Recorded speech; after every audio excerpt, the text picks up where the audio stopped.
What is going on, guys? Welcome to the cave. New hat, new video. So let's talk about it. Our first video of MMA. Let's talk about UFC's debut on Paramount with UFC 320. Now, overall, I really don't have much to say about it. Just a couple things here and there that I did like, didn't like, and stuff like that.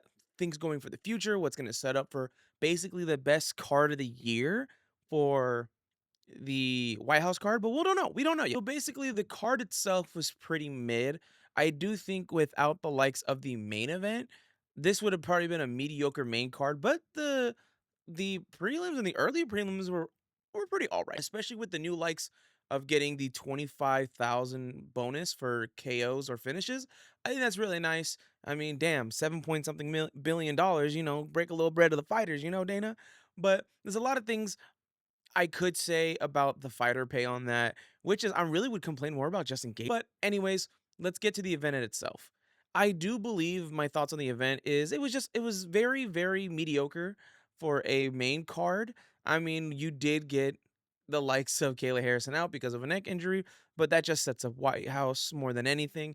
But more than likely, this is just it was just bad. Performances from people that we needed to have great performances didn't really have great. And then the main event was pretty much it. I honestly think that saved the card. You had the likes of a lackluster performance by Derek Lewis, Sean O'Malley, just, yeah, you won, but you didn't look great. Then you had the likes of Umar Nurmagomedov just doing what he does, being a boring fighter, and so on and so forth. And I'll get to those two in a minute.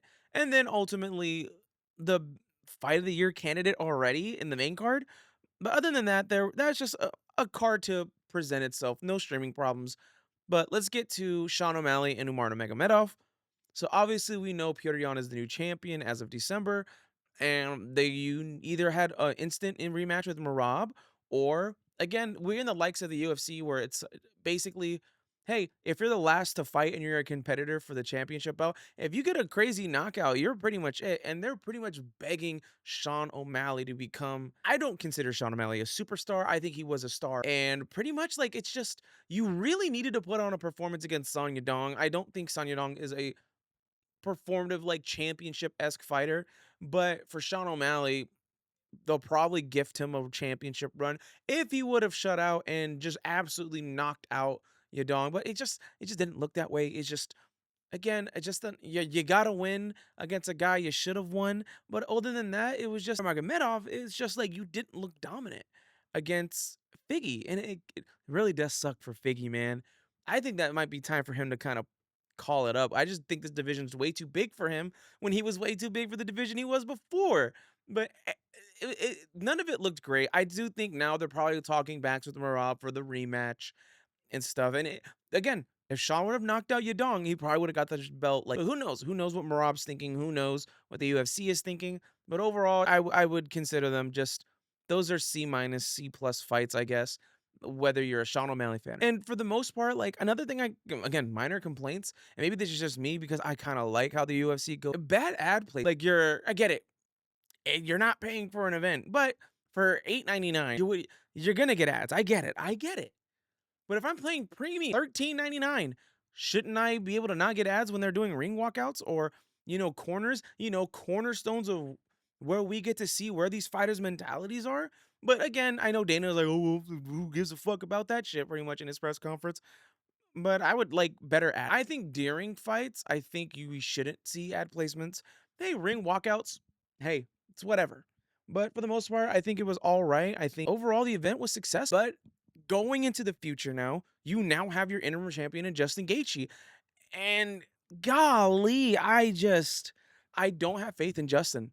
Obviously, he should be a very, very, very, very, very, very high underdog. I'm talking about plus 3,000 against the likes of Ilya Taporia if he wants to fight, because Ilya had stated that he wants to fight sometime within April or June. Again, setting up the White House card. But overall, it's just the way he fights. I get it. It's the way he's been fighting for the longest time. It just really just showed that he is just nowhere in the level of the champion that is Ilya Taporia. Even the likes of Armin Sarukian. Anybody that disagrees with Armin said in his little press conference after the fight, you don't know ball. Dude, Armin would have submitted him. Armin would have beat the brakes off of Justin Gaethje. Justin Gaethje with those looming left hands or right hands, that's easily a pivot step, a straight right, following it up with a fucking nasty left. He's chicken dinner when it comes to Ilya or Armin. But of course, Armin Sarukian is a dumbass and he doesn't know how to not be in trouble. Not the likes of the law or anything, but just within the lines of UFC, he wasn't a replacement fight because of what he did to Dan Hooker when he headbutted the fuck out. So, like, Armin, you beg and plead for this championship belt, but you've done nothing but just been an asshole. So, what did you expect out of this? I do believe Armin Saru did say this, and I do think it was very interesting because Ilya is very adamant on fighting Islam for that super fight. We might see Ilya vacate this belt. I don't think so. I do think Ilya is going to get a proper title reign with this, but overall, give me the winner of Max and Charles faces Armin. That will be a great title eliminator, and that will kind of settle things. Now let's get on to Patty. I think Patty is a superstar. He's known around the UK, and now he's known around here. You got motherfuckers in blonde wigs going crazy at this show. And I do think if he would have won this belt, they do have problems with his game plan. I think his game plan was absolute. This would have took him to a superstardom, and hot take, he would have been the closest thing as a superstar than we had to Connor. I know we don't like comparing things to Connor, but Patty was at that level of just notoriety to the casual fans of, oh yeah, you know Patty. Oh yeah, that's that British dude. My dad, who doesn't really watch UFC that often, talks about Patty Pimblett. That's how you know Patty was on the right track to superstar. But also now, if this was his game plan and this is how he's fighting, because to be honest with you, this was a worse performance than when he fought Michael Chandler. Michael Chandler he just made Michael Chandler look so human, and it was just something that this is where we traject you to be a champion. Those kind of performances.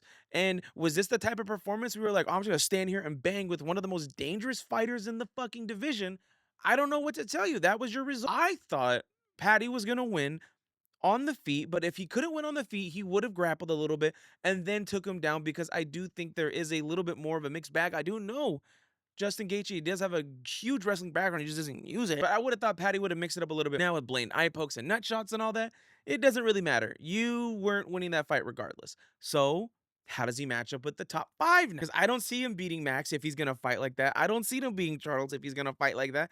Obviously showed he couldn't beat Justin Gaethje at almost 38 years old. He definitely cannot do that against Armin Sarukian, and he can't do that against Ilya Topuria. So it's just weird that he probably isn't gonna sniff the likes of the belt this year, but I do find it interesting that you can either set him up with the loser of Charles and Matt or set him up with Armin, but I do believe Armin would beat him in this state right now, or he just sits in the back and he has to fight.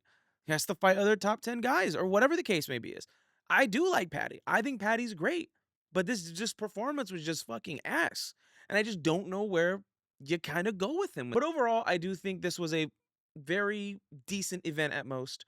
I do expect a little bit more out of this, but I don't think we're going to get a lot of these jam-packed fights until the White House card.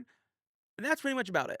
But next week, or this week coming up, I'm sorry, by the time this video comes out, Diego Lopez, Alexander Volkanov, spoiled. Anyways, I hope you guys enjoyed it. Make sure to stick in the cave. Make sure to like, comment, and subscribe. Make sure to chill in the cave if you want. Talk about sports. Let me know you guys' comments down below. Peace.